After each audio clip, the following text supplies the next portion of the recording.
Repercutindo o caso de Emiliane Tamara Nunes Carvalho, você viu que ela foi resgatada depois de passar 5 dias presa num cativeiro na cidade de Água Linda de Goiás, que é pertinho aqui de Brasília. Essas imagens do resgate da Emiliane Tamara, elas são chocantes, para dizer o mínimo, assim como os relatos que ela deu sobre esse episódio de violência que sofreu, praticados pelo ex-marido, o Ailton Rodrigues de Souza, que foi quem a sequestrou, a amordaçou, acorrentou e a violentou. A Emiliane solicitou uma medida protetiva em 2020, com validade de 180 dias, e segundo o Tribunal de Justiça de Goiás, ela teria relatado na época que não tinha interesse na continuidade da medida.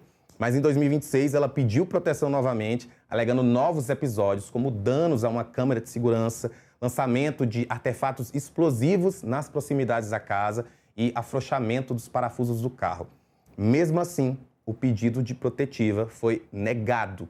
Depois disso, ela fez um novo pedido relatando mais atos de violência, invasão à residência, destruição de câmera de segurança, pichação do muro.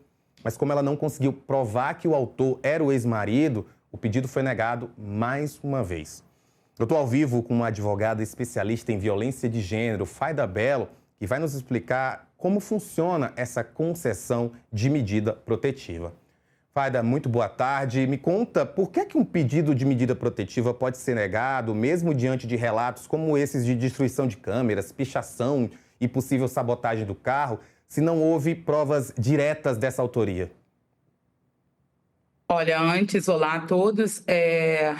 O primeiro ponto é a gente relembrar que a gente vive em um Brasil que normaliza, minimiza há muito tempo a violência contra a mulher. Porque no Brasil a violência contra a mulher já foi uma política de Estado, estava na lei. Então, ainda hoje, quando uma mulher vai à delegacia, os relatos delas são reduzidos, né? Agora, quando a gente fala sobre esse remédio que as vítimas têm o direito à medida, ela fala sobre um risco, ou seja, a lei ela não fala em momento algum que precisa que essa mulher seja antes violentada para que ela então faça jus a esse remédio. Basta o risco, a vida, a qualquer coisa relativa a essa mulher para que então ela tenha o direito à MPU. Existe algum mecanismo para reavaliar ou reabrir um pedido de medida protetiva quando novos episódios de violência surgem depois de uma negativa anterior, como é o caso que a gente está relatando aqui? Veja bem, não existe número. Se hoje ela vai, o juiz nega, a delegacia nega, amanhã ela pode ir outra vez. Mas eu reitero aqui novamente, inquérito é problema da polícia. Veja, quem busca prova, quem colhe prova é a polícia e não a vítima. A vítima, ela precisa relatar o medo da iminência em ser violentada ou morta, como manda a lei. A lei diz que se essa vítima sente que a vida dela está em risco, a delegacia, o juiz, é obrigado, sim, a dar a ela o amparo, a proteção, a medida protetiva. Então, ainda que ela não leve provas reais sobre esse fato, basta o relato dela, inclusive escrito, para que ela, sim, faça jus a esse amparo. Então, erraram e erraram feio. Tanto erraram que, olha o resultado. Sempre que uma mulher sente que há um risco à vida dela, é preciso que a delegacia, a polícia, investigue, mas investigue após o relato. Antes disso, eu preciso ouvir e refletir que eu dou antes o amparo e depois eu busco se há realmente prova. Se não houver prova, que revogue-se. A gente aqui não está dizendo sobre um processo, uma pena. A gente fala em uma medida que evita o crime. e não uma medida que espera que um crime seja realizado para que ela ocorra. A ideia dela é evitar que essa mulher chegue ao ponto que houve aí com essa vítima. Então a gente pensa o seguinte, a justiça então tem que considerar o padrão de escalada de violência e não um episódio isoladamente na hora de avaliar o risco à vítima? Exatamente. O Brasil vive de uma forma muito reativa, né? A gente só olha essa mulher quando esse corpo já está ali no chão. Só que quando essa morte chega, e veja que é um crime que avisa que chega. Antes disso, houve outros atos, houve uma outra escala que avisou que essa morte iria vir. E toda essa fase, ela foi ignorada.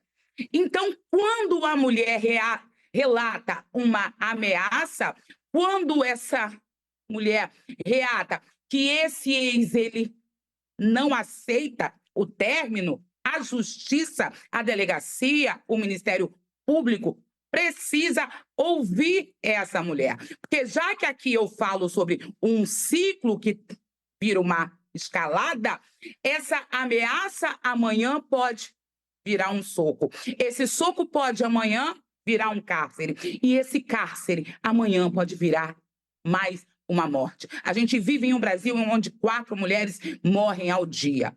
E essas mortes são resultado disso, de não relevarem, de não ouvirem os relatos de mulheres que dizem que sim, esses homens podem violentá-las e matá-las. Então a gente precisa avançar muito ainda em ouvir e dar amparo às vítimas. Amparo esse que, se anote novamente, já está lá na lei.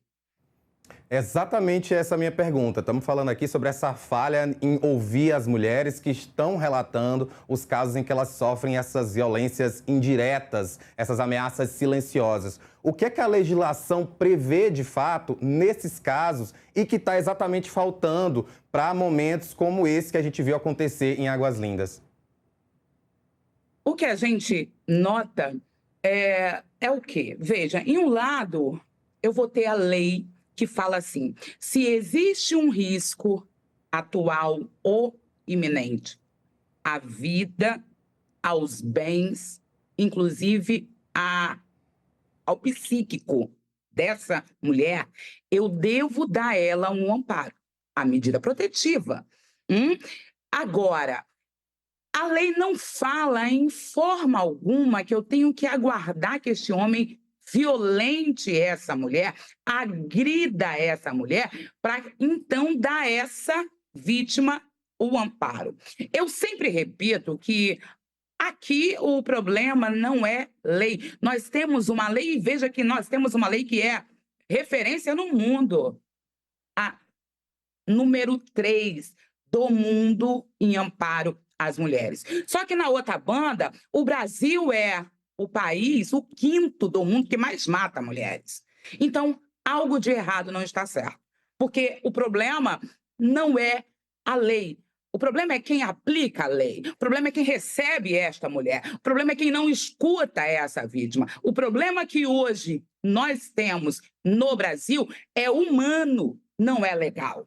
Então, o que a gente precisa é de uma rede que entenda que relatos que eu acho, por minha crença íntima, que são nada, na realidade são um aviso para que amanhã essa mulher seja violentada, seja jogada num cárcere, seja morta. Então, a gente precisa, para ontem, que toda a rede, que de uma forma legal, tem o dever ético de dar amparo a essa mulher, seja uma rede treinada, seja uma rede que entenda que o mínimo, quando a gente fala numa relação íntima de afeto, amanhã pode virar um homicídio.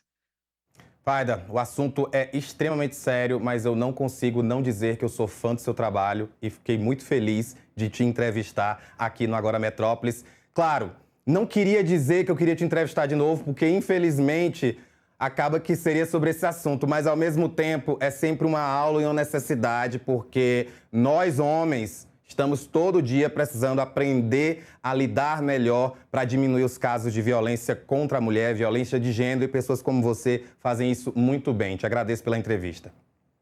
Muito obrigada, o afeto. E que a gente siga, é muito relevante que a imprensa, que homens assim, iguais a você, metam o dedo e digam que homens e mulheres têm o direito de viver livre, que as mulheres têm o direito de ficarem vivas. Vamos juntos por todas nós. Olha, é isso. Convido você, a partir de amanhã, a voltar aqui, a voltar para o Agora Metrópolis.